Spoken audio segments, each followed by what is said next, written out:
Halo, assalamualaikum teman-teman. Gimana nih kabar kalian? Semoga sehat selalu ya. Oh iya, sebelumnya kenalin, aku Indah Feroati Fajri dari Prodi Pendidikan Matematika kelas A dengan NIM 21301241025. Kali ini aku mau sharing sama kalian sedikit tentang teori belajar behaviorisme. Oh iya, sebelum kita bahas nih ya, aku mau cerita sedikit tentang sejarah teori behaviorisme. Jadi, dulu itu ada kuda. Kudanya ini jenius banget. Namanya itu Hans. Kuda ini nih bisa jawab soal matematika basic gitu loh. Yaitu dengan cara menghentak-hentakan kakinya. Jadi gini, misal ya, kita tanya pada kudanya, Hans, 1 tambah 1 berapa? Jawabnya kan 2 ya. Jadi, si Hans kuda ini bakal hentak-hentakin kakinya 2 kali. Tak, tak, gitu. Wah, ada ya kuda sejenius itu. Pasti kalian bertanya, kok kuda bisa sih ngejawab persoalan matematika basic gitu? Tenang, jadi gini teman-teman. Si Hans atau kuda itu dilatih oleh pemiliknya sendiri, di mana pemiliknya itu merupakan seorang pensiunan dari guru matematika. Hans ini sengaja dilatih untuk pengembangan teori behaviorisme ini. Jadi, kayak apa sih teori behaviorisme ini? Yuk, kita bahas. Nah, pada teori behaviorisme ini ada tokoh-tokohnya juga. Yang pertama ada John Broadus Watson. Dialah yang ibaratnya kayak bapak dari teori belajar behaviorisme ini. Dia yang mengemukakan dan dia yang mengembangkan teori ini.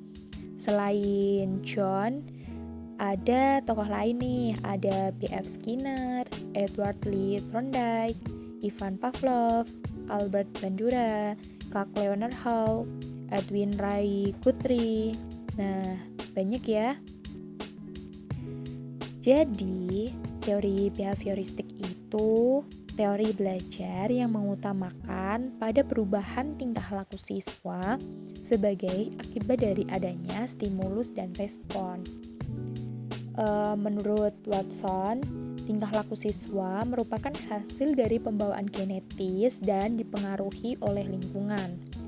Sedangkan menurut Pavlov, itu merujuk pada sejumlah prosedur pelatihan satu stimulus dan rangsangan muncul untuk menggantikan stimulus lain dalam mengembangkan respon.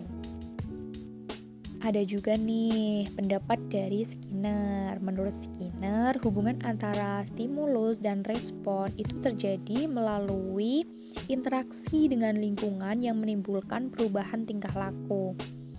Jadi dengan demikian, teori belajar behaviorisme ini lebih memfokuskan untuk mengembangkan tingkah laku siswa ke arah yang lebih baik. Jadi gitu teman-teman. Kemudian di teori belajar behaviorisme ini ada 2 pengondisian nih. Yang pertama ada pengondisian klasik. Pengondisian ini dikemukakan oleh Ivan Pavlov. Pengondisian ini itu seperti sesuatu teori yang menjelaskan bagaimana kita kadangkala itu mempelajari respon-respon yang baru sebagai sebuah hasil dari 2 stimulus atau lebih yang muncul hampir bersamaan. Contoh yang paling sederhana nih, ada siswa yang mengalami kesulitan dalam pembelajaran aljabar, maka ia akan secara tidak langsung akan berkeringat dingin saat menghadapi pelajaran kalkulus. Dan sebaliknya, jika siswa itu berhasil di pembelajaran aljabar, ia akan merasa santai, tenang untuk menghadapi pelajaran kalkulus. Seperti itu teman-teman. Yang kedua ada pengondisian operan. Pengondian ini dipelopori oleh Skinner. Pengondian ini lebih menekankan pada konsekuensi dari perilaku. Harapannya dari konsekuensi-konsekuensi tersebut akan menghasilkan perubahan perilaku ke arah yang positif. Hingga Skinner mengemukakan ada beberapa penguatan loh. Yang pertama ada penguatan positif. Itu seperti pemberian reward gitu teman-teman. Misal ada siswa nih yang berani mengerjakan soal di papan tulis. Kemudian guru memberikan pujian, wah kamu hebat, tingkatin lagi ya, dan bla bla sebagainya. Nah, perilaku yang akan timbul selanjutnya, pasti para siswa yang belum mengerjakan di papan tulis itu akan, aku pasti bisa, aku juga pengen ngerjain di papan tulis seperti dia. Nah, seperti itu. Yang kedua ada penguatan negatif. Misal, ada siswa yang selalu mengumpulkan tugas itu mepet deadline, bahkan hampir deadline. Nah, kemudian guru yang biasa menegurnya itu berhenti untuk menegur, mengkritik, dan sebagainya.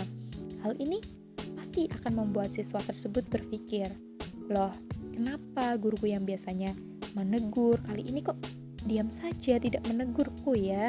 Nah, pasti perilaku selanjutnya siswa tersebut akan berusaha untuk meningkatkan pengumpulan tugas hingga lebih tepat lagi waktunya, seperti itu. Yang ketiga ada hukuman atau pemberian punishment. Misal ya, ada siswa yang malas belajar. Nah, akibatnya kan nilainya merah. Kemudian ia dihukum oleh orang tuanya. Hukumannya itu bisa berupa dikurangi uang jajan, disita gadgetnya, atau dikunci di kamar mandi, dan lain sebagainya ya. Kemudian siswa tersebut akan berpikir, oke, aku udah dimarahin, aku udah dihukum, karena aku telah membuat orang tuaku marah dan kecewa. Habis ini aku mau belajar, aku mau pinter, gak mau dihukum lagi. Seperti itu teman-teman. Nah, apa sih implikasi teori belajar behaviorisme ini dalam pembelajaran di sekolah-sekolah? Nah, implikasi teori ini menunjukkan bagaimana guru dapat menstimulus siswa untuk mengembangkan kemampuan berpikir agar dapat memecahkan masalah. Dengan kata lain, guru itu membentuk pola pikir siswa dari stimulus yang diberikan. Nah, jadi dalam proses pembelajaran diperlukan penyampaian materi yang urut dari mulai yang sederhana menuju yang kompleks. Dengan ini, siswa harus sudah mempunyai konsep dahulu ya untuk menanggapi stimulus yang diberikan oleh guru. Jadi, untuk siswa yang tidak siap, maka respon yang diberikan akan tidak sesuai yang diharapkan. Dengan kata lain, siswa yang berhasil jika ia telah siap melakukannya. Seperti itu. Kemudian ada pengulangan materi dan latihan yang memiliki peran penting juga untuk memperkuat pengetahuan siswa tentang materi yang diajarkan. Semakin sering suatu pengetahuan dibentuk, akan mengakibatkan hubungan antara stimulus dan respon semakin kuat juga tentunya ya. Lingkungan belajar yang baik itu juga dapat membantu siswa untuk mengikuti pembelajaran dengan nyaman. Lingkungan belajar yang baik itu bisa meliputi teman, guru, keluarga yang saling mendukung akan memberikan motivasi tersendiri untuk siswa dapat belajar dengan baik. Nah, seperti itu ya. Dan mengingat juga nih, cara belajar anak atau siswa itu berbeda-beda. Jadi, seorang guru harus membuat suasana dan model pembelajaran yang menarik kan. Nah, contohnya bisa memasukkan kegiatan yang menarik dalam pembelajaran yang dapat membangkitkan semangat dan ketertarikan siswa untuk mengikuti pembelajaran. Kemudian, bagi siswa yang telah mengikuti pembelajaran dengan baik, dapat diberi hadiah sebagai bentuk apresiasi.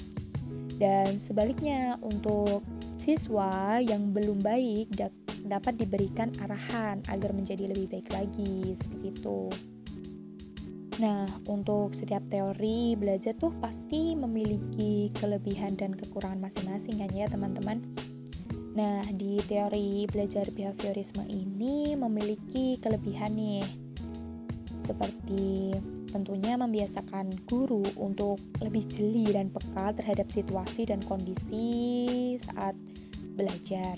Yang kedua, adanya pengulangan yang dapat memperkuat respon siswa. Selain pengulangan kan juga ada latihan seperti itu. Nah, yang ketiga itu bahan ajar yang disusun secara sistematis tadi, dari yang sederhana hingga kompleks itu akan menghasilkan perilaku yang konsisten atau yang diharapkan, seperti itu teman-teman.